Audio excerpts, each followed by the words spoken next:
outreach y'all do, and like whether that's changed over the years. Because obviously before social media, it was very word of mouth and posters or whatever. And social media, everyone kind of got trained to just post on social media, and people will come. And I feel like a lot of people are leaving social media because of everything going on. So I guess what are you currently doing? Do you plan on changing how you outreach with like kind of the shift in people on technology and things like that? Dr. Phillips, how have you been reaching out to people? I'm not first. I volunteered someone else. If it's fair, maybe before answering the question, for the, does everybody have an idea of what a third space is? Yes. So, this is a hyper-simplification, so don't come at me if you like read a dictionary and it's different. As opposed to going to work and going home, what are the spaces outside of that we go to? And in addition to that, the additional lens that I appreciate, and honestly, this is something that Dewan put me onto years ago. It's what are the spaces that you are going to outside of work and home or school, if you're work and school being interchangeable, that you don't have to like put down $5, $10 a debit card to get into. Can it be free to access as well? So I just want to throw that out there, and that can maybe be the first answer, and then somebody else can go. And let me make sure I understand your question. So you're asking what ways are we inviting people into third spaces? And making sure they know it exists, because obviously no one's going to come if they don't know, oh, I can come here, if that makes sense. It's true. And social media, like you said, that's one way, but we even found that with the school, which is not a third space, because as you did a great job defining third spaces. We're a second space, a first space. What are we? What is it? First space? We're a second space. So I had it right. Well, school is a second space, and so we're not included in that third space. But even when you're thinking of school, we had to think through that as well. It's like, okay, we got the social media following. How about everybody else? Yeah. Like, how is anyone else? That's when we are going on First Sky. That's when you are seeing. Then we're reaching out to local media. We're in churches. It's word of mouth. It's telling the people who are. And I always say, tell 10 friends to tell 10 friends. You know, it's that. It's what makes it organic to happen in that way. And we've even had to do that, even though we're not a third space. That's the same way that we've had the momentum. And at first, I would go say, have y'all heard about identity prep? Or I know y'all have, and I knew they hadn't. But I would just act like they should know.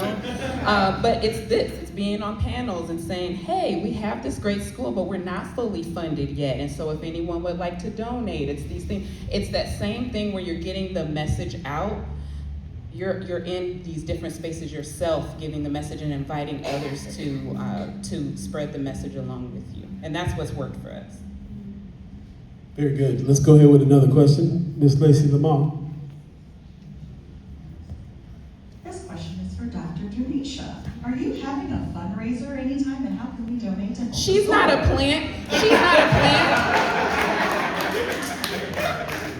Friend, you see, I dropped it and said we're not fully funded. What people don't realize is that there's nothing behind this as far as any sort of, or everyone claps and is like, this is amazing. And it's a FUBU school. Y'all started that for us, by us. Plant in the audience that I didn't really know it was going to do that. We are having a fundraiser. It's called Building Her Future, July 24th. You're not supposed to sell from the stage. Lacey, it was an audience question. July 24th. There you go. It's going to be at the venue at Highlander. The venue at Highlander. How can they donate? IdentityPrep.org. IdentityPrep.org. And you can talk to Lacey Lamar for more information. Amen. There you go. Appreciate that. It's a very important question. I'm glad you asked that question, because we are thinking a lot about how to reach people as well. We're in the social media sphere ourselves, always looking at how to get out of it. And this is one way. So I really appreciate everybody that showed up here today. This is living alive with one another, speaking face to face and being able to have conversation and tell each other what's going on and where we need to put our money. So there you go. Let's go ahead. Let's go with another question. Anybody else? All right. So I think it's kind of an open invitation of sorts. So I would say that Omaha Improv and stand-up comedy has community events every day of the week almost. and you can participate or just enjoy it, from the audience. And so I think it's entertaining and cathartic for the people who show up and participate. But I don't feel like it's as diverse as we wish it would be. So I feel like there's different Facebook groups that just like for Omaha comedy and Omaha open mics, feel free, anybody, just, join up to those groups, see when different nights when things are going on, when it's something you think's interesting, and we absolutely want to, invite anybody with open arms. When is improv night? Because, them comics are like players, but.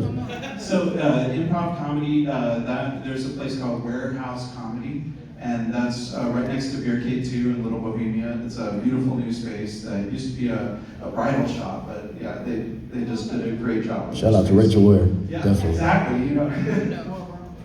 Thank you for that. That's third. So third spaces, again, we talk about third spaces. I'm thinking library, because when you talk about third spaces that you don't have to pay $5 to get in, library, parks, definitely third spaces. Comedy clubs, you can buy a drink or two. That's also a third space if you're building a community there, which I know that the comedy scene is. So I appreciate you putting out the invitation for more diversity there, because I've seen that scene. A lot of good people coming regularly. So you can build scenes there too. I'm a musician. I build scenes with the bands and in the groups and stuff like that as well. So that's also third space as far as I'm concerned. Any more questions? Anybody in the back? My man.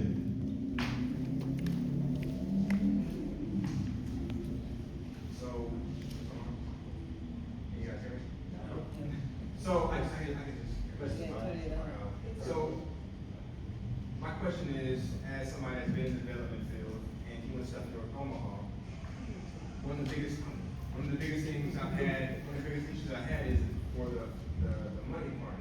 A lot of the stuff that we want to do, we want to be able to have the community be able to have access to it. But especially in North Omaha, the income and other kind of things are not the same in other parts of the city. So how do you guys think about when you try to build these third spaces, how do you bring in the economic part of it to be able to build it the way that you want to, and it's not second rate, and it's the way that you envision in your mind when you set out to do it in the first place? Can I start with that? Please. So, partnership is key, because it seems like when you go to these other neighborhoods that have really nice things that they did it themselves, they didn't do it themselves.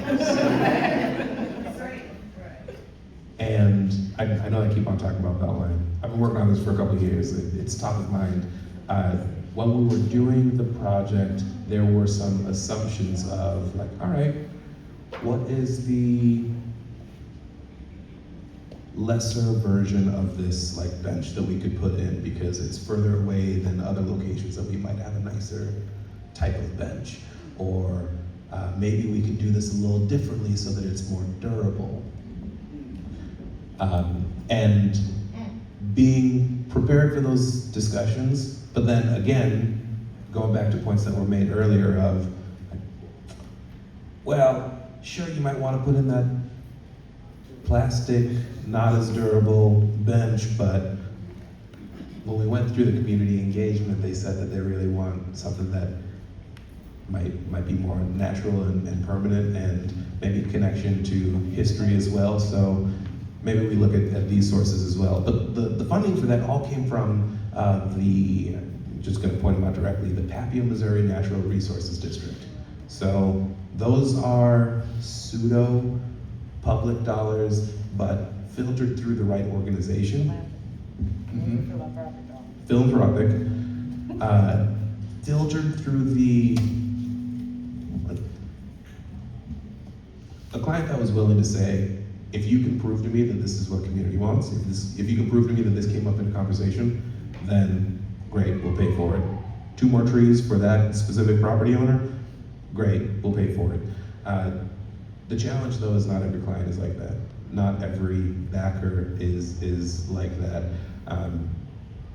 So the challenge is real, but the dollars don't always have to come from I think it's great when they can and when they do, but the dollars don't always have to come from directly the homeowner that is two plots away from where you want to make this investment.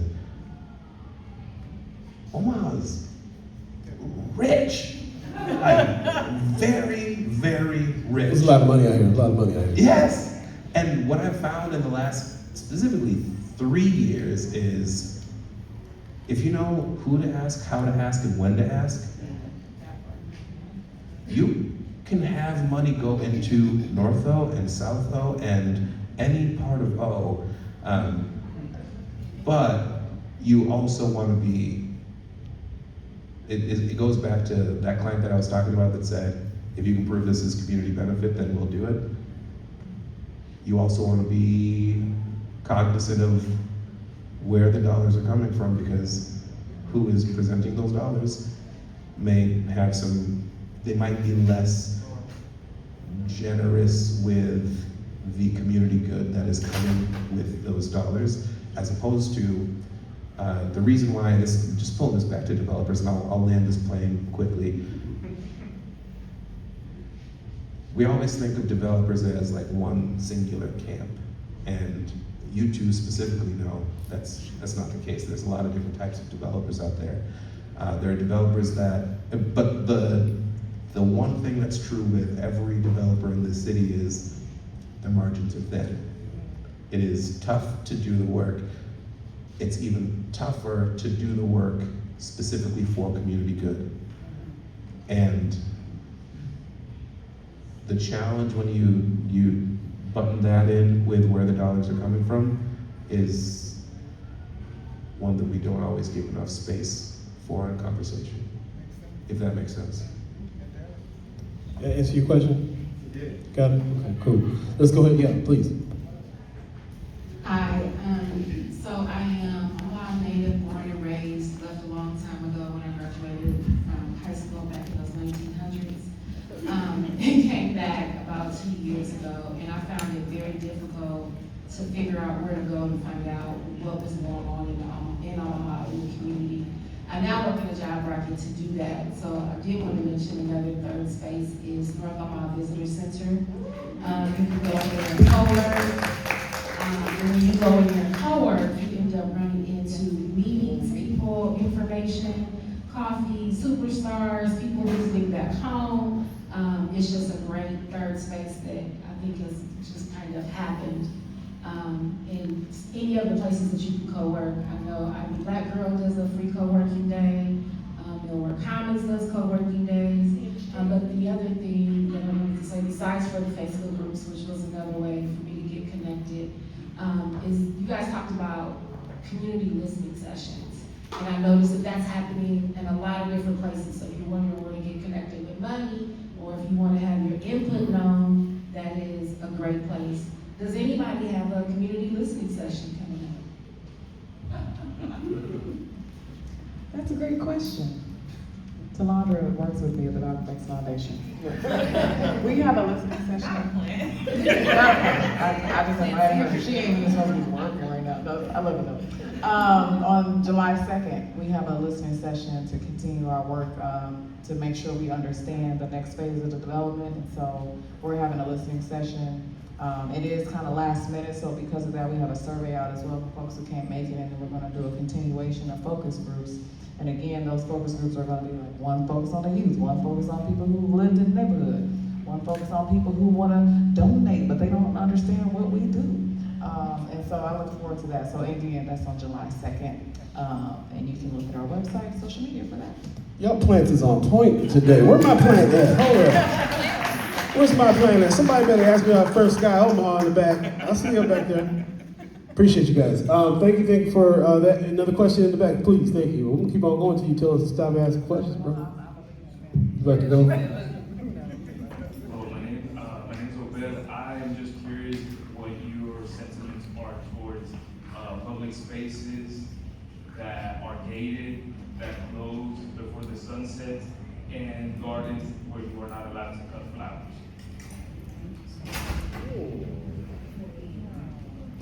Mr. Russ, I can see your wheels turning.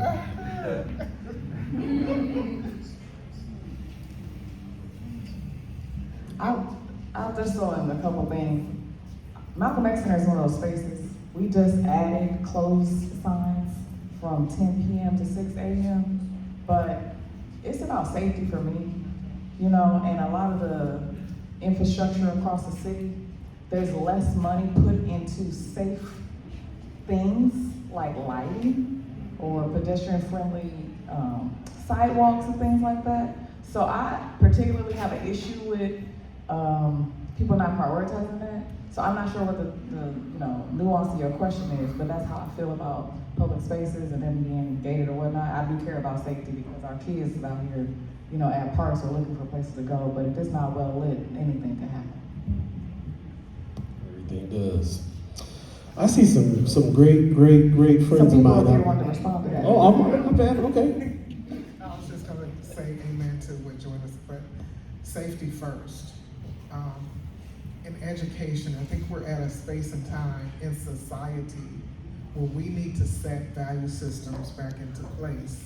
And then starting from our youth to in structure, because everything and every time cannot be okay. And people are getting harmed, innocent people especially are getting harmed.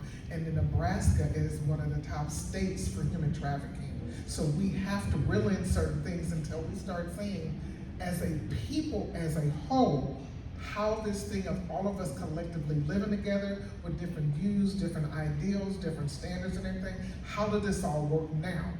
Because we've gone too far this way, and some of this has to come back in order for us to have a decent and a humane society. So I'm open to it being up later, open, those places being open later, but I'm open with some structure or some guidelines or something around it so that safety, people can get home safe. Nobody wants to leave their home and not return, or not have their family member or their loved one return. So what are the guidelines around this instead of just opening everything right open? Because what we've done right now is open everything up wide open with no structure or no guidelines or no value systems or anything around it. Time to riff. Please. Can't get neither one of them on too. I see. I'm muted just for a little bit because it's pretty hot. Oh, thank you. Yeah. Means I'll spit fire.